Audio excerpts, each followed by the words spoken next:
அல்லாஹ் எந்த சூழ்நிலையிலும் சாவை வைத்திருக்கிறான். மரணம் என்று ஒன்று வரட்டும், நாங்கள் வாழ்வதற்கு விரும்புகிறோம். அல்லாஹ்வின் தூதர் ஸல்லல்லாஹு அலைஹி வஸல்லம் சொன்னார்கள், மரணத்தை யாரும் யாசிக்க வேண்டாம், மரணத்தை யாரும் விரும்ப வேண்டாம், நாங்கள் வாழ்வதற்கு விரும்புகிறோம். எல்லா மனிதர்களை போன்று அமைதியாக உலகத்தை வழிநடத்துவதற்கு விரும்புகிறோம். எங்கள் உரிமைகள் பறிக்கப்படலாம். எத்தனையோ எங்களை பற்றி, எங்கள் உடலை பற்றி பேசினீர்கள், எவ்வளவோ முறை எங்களை விமர்சித்தீர்கள், எங்களை துண்டு துண்டாக காஷ்மீரிலும் குஜராத்திலும் பாகல்பூரிலும் புதைத்தீர்கள். எங்களினுடைய பிணங்களுக்கு மேல்தான் கோதுமைகள் விளைய வைக்கப்பட்டது, பொறுத்திருந்தோம். ஆனால் எங்கள் ஷரியத்தை சாகரித்து விட்டு அதற்கு பிறகு ஒரு வாழ்க்கை என்று சொன்னால், இமாம் அஹ்மத் இப்னு ஹம்பல் சொன்னார்கள், நான் வாழ வேண்டும், நான் வாழ வேண்டும். ஷரியத்தை நிலைநாட்டப்படக்கூடிய வரை ஷரியத்தை நிலைநாட்டியதற்காக வேண்டி நாங்கள் வாழ வேண்டும். ஒரு கால் ஷரியத்து சாகரிக்கப்பட்டு எனக்கு வாழ்க்கை என்று சொன்னால், என்னை சாகடித்து எனது பிணங்களுக்கு மேலாக ஷரியத்து ஆட்சி செய்யட்டும், ஷரியத்து எழுந்து நிற்கட்டும் என்பதாக இமாம் அஹ்மத் இப்னு ஹம்பல் சொன்னார்களே. அந்த அடிப்படையில் ஷரியத்தை பாதுகாக்கக்கூடிய விஷயத்தில் இழப்புகள் எதுவாக இருந்தாலும் சரி, அரசு பதவிகளா, அரசு நாணயங்களா, அரசு தரக்கூடிய சலுகைகளா, எல்லாத்தையும் தூக்கி எறிய வேண்டிய நிலை ஏற்பட்டால் தூக்கி எறிகிறோம். ஷரியத்து மட்டுமே எங்களுக்கு போதும் என்பதாக நாங்கள் ஒற்றுமையோடு நிற்க ஆரம்பித்தால் அல்லாஹ் ரப்பல் ஆலமீன் கண்டிப்பாக எமக்கு உதவி செய்வான். வல்லதீன ஜாஹது ஃபில்லாஹ் லனஹ்தியன்னஹும் சுபலனா வல்லாஹு மஅஸ் ஸாபிரீன். அல்லாஹ்வுக்காக வேண்டி யார் போராடுகிறார்களோ, அல்லாஹ்வின் ஷரியத்தை நிலைநாட்டுவதற்காக வேண்டி யார் வெளியேறுகிறார்களோ, கண்டிப்பாக அல்லாஹ் அவர்களினுடைய பாதையை லேசாக்குவான், அவர்களுக்கு உதவி செய்வான். இறுதியாக இந்தியாவினுடைய பிஜேபியினுடைய அமைச்சர்கள் ஒரு வார்த்தை சொல்கிறார்கள், இந்த பொதுக்கூட்டத்தின் வாயிலாக பதிவு செய்பவர்கள் பதிவு செய்ய வேண்டும் என்பதற்காக வேண்டித்தான் நான் மீண்டும் அதை பேசுகிறேன். எத்தனையோ உதாரணத்திற்கு வெங்கையா நாயுடு கூட இன்றைய தினம் ஒரு வார்த்தையை சொல்லி இருந்தார். முஸ்லிம் பெண்களினுடைய உரிமையை பாதுகாப்பதற்கு இந்தியாவினுடைய சட்ட அமைச்சர் பேசினார். முஸ்லிம் பெண்களுக்கு சுதந்திரம் வாங்கி தருவதற்கு, முஸ்லிம் பெண்களினுடைய உரிமையை பாதுகாப்பதற்கு நாங்கள் இறங்கிவிட்டோம். முழுமையாக முஸ்லிம் பெண்களுக்கு சுதந்திரத்தை நாங்கள் வாங்கி கொடுப்போம் என்பதாக யார் பேசுகிறார்கள் தெரியுமா? ஆடு நனைகிறது என்று ஓனாய் கண்ணீர் விட்ட கதையாக நான் கேட்கிறேன். நீங்கள் யார் எங்கள் சமூகத்தினுடைய பெண்களின் உரிமையை பற்றி பேசுவதற்கு? குஜராத்தினுடைய வீதியில் கௌசர் பாணி என்று சொல்லக்கூடிய எனது தாயையும் சகோதரியையும் குஜராத்தினுடைய அந்த சூலாயுதத்திற்கு பயந்து, அந்த பெட்ரோலுக்கு பயந்து, அந்த கடப்பாறைகளுக்கு பயந்து 9 மாத நிறை கற்பணியாக கௌசர் பானு குஜராத்தினுடைய வீதியில் ஓடும் பொழுது அந்த கௌசர் பானை கற்பழித்து வயிற்றுக்குள் கையை விட்டு சிசுவை எடுத்து துண்டு துண்டாக வெட்டினீர்களே. வெட்டும் பொழுது டெகல்காவினுடைய நிபுணர் கேட்டாரே, எதற்காக வேண்டி இந்த சிசுவை வெட்டுகிறாய், எதற்காக வேண்டி இந்த சிசுவை வெட்டுகிறாய்? அப்பொழுது பிஜேபியினுடைய எம்பிகள் பேசினார்கள், இந்த சிசுதான் நாளைக்கு இந்தியாவின் தீவிரவாதியாக, இந்தியாவின் துலுக்கனாக வரும், ஆதலால் சிசுவிலேயே இருக்கிறோம் என்பதாக. எரித்த உங்களுக்கு என்ன யோக்கியம் இருக்கிறது எங்கள் பெண்களினுடைய உரிமையை பற்றி பேசுவதற்கு?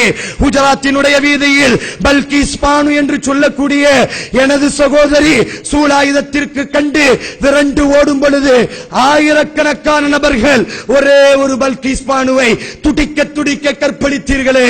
உங்களுக்கு என்ன யோக்கியம் இருக்கிறது? மத்திய அரசு, பிஜேபி அமைச்சர்களே, பொது சிவில் சட்டத்தை இந்த உலகத்தில் அமுல்படுத்த வேண்டும் என்று பார்லிமெண்டிலே பேசக்கூடிய கயவர்களே, உங்களுக்கு என்ன யோக்கியம் இருக்கிறது எங்கள் பெண்களினுடைய உரிமையை பற்றி பேசுவதற்கு? மாட்டுக்கறியை சாப்பிட்ட ஒரே காரணத்திற்காக வேண்டி தாய்க்கு முன்னால் மகளையும், மகளுக்கு முன்னால் தாயையும் துடிக்க துடிக்க கற்பழித்த வெங்கையா நாயுடு, உனக்கு என்ன யோக்கியம் இருக்கிறது? உனது கூட்டத்திற்கு என்ன யோக்கியம் இருக்கிறது எங்கள் பெண்களினுடைய உரிமையை பற்றி பேசுவதற்கு? காஷ்மீரினுடைய வீதிகளில் தாய்க்கு முன்னால் மகளை, மகளுக்கு முன்னால் தாயை என்று துடிக்க துடிக்க நினைக்கும் பொழுதெல்லாம் கற்பழிக்கக்கூடிய கேடுகட்டவர்களே, உங்களுக்கு என்னடா யோக்கியம் இருக்கிறது எங்கள் பெண்களினுடைய தலாக்கினுடைய உரிமையை பற்றி பேசுவதற்கு? ஆடு நலைகிறது என்று ஓநாய் அள வேண்டாம். நாய் உள்ளே, நரி உள்ளே வருவதே தவறு, அதுவும் ஊளை விட்டு வருவது அதை விட மிகப்பெரிய தவறாக இருக்கிறது. இந்த மோடியினுடைய அலை, கேடியினுடைய அலை என்றெல்லாம் நீங்கள் பிரச்சாரம் செய்தீர்கள். இறுதியாக மேலப்பாளையத்தினுடைய மண்ணின் என்று சொல்கிறேன். வாழ்வதற்கு எனக்கும் ஆசைதான். ஆனால் வாழ்க்கையில் முதல் முறையாக நீ சிறைச்சாலையை சந்திக்க வேண்டும். வாழ்க்கையில் முதல் முறையாக பெருமைக்காக வேண்டிய அல்ல, பேசுவதற்காக வேண்டிய அல்ல, வாழ்வதற்கு எனக்கும் ஆசைதான். மனைவியோடி வாழ வேண்டும், தாயோடி வாழ வேண்டும், குழந்தையை முத்த வேண்டும், குழந்தையை கொஞ்ச வேண்டும் என்று அல்லாஹ்வின் மீது ஆணையாக ஆசை இருக்கிறது. ஆனால் வாழ்க்கையில் முதல் முறையாக ஆசை வந்திருக்கிறது. இந்த ஷரியத்தை பாதுகாப்பதற்காக வேண்டி கரங்களில் விலங்கு மாட்டப்பட்டால் சிரித்த நிலையில் அந்த விலங்குகளை மாட்ட தயாராகிவிட்டோம். இந்த ஷரியத்தை நிலைநாட்டுவதற்காக வேண்டி எங்கள் குருதிகள் ஓட்டப்பட்டால் அந்த குருதிகளை பார்த்து முத்தமிடுவதற்கு இந்த உம்மத்து தயாராகிவிட்டது. எதையும் பொறுத்துக் கொள்வோம். மத்திய அரசிற்கு கண்டனமாக இதை ஒரு கண்டன பொதுக்கூட்டமாக சொல்கிறோம். ஷரியத்தை நீக்கிவிட்டு பொது சிவில் சட்டத்தை நீ நீக்க நினைத்தால் சத்தமாக சொல்லுங்கள், அல்லாஹு அக்பர் சொல்லுங்கள். பொது சிவில் சட்டத்தை, அல்லாஹ்வின் சட்டத்தை நீக்கிவிட்டு நீ இந்த சட்டத்தை நிலைநாட்ட நினைத்தால் முஸ்லிம் தனியார் சட்ட வாரியம் சொன்ன அடிப்படையில் உனது ஆட்சிக்கு எதிராக நீ வகுக்கக்கூடிய சட்டத்திற்கு எதிராக அடுத்த ஜிஹாத், அடுத்த சுதந்திர யுத்தம் நீ பார்த்ததில்லை. திப்புவை நீ பார்த்ததில்லை, ஹைதரை நீ பார்த்ததில்லை, பேகம் என்ற என் தாயை பார்ப்பாய். 1920 நீ எழுதிய இந்து சட்டம், நீ பரப்பிய RSS அத்தனையும் இந்துத்துவா என்பதையும் சேர்த்து இந்திய மண்ணில் முழுமையாக ஷரியத்து சட்டத்தை நிலைநாட்டுவதற்காக வேண்டி நாங்கள் புதைப்போம். அதற்கு தேவை உயிர் என்று சொன்னால் அந்த உயிரையும் ஷரியத்திற்காக வேண்டி இழக்க தயார். எங்களின் குரல், எங்களின் ஆதரவு முஸ்லிம் தனியார் சட்ட வாரியத்திற்குத்தான்.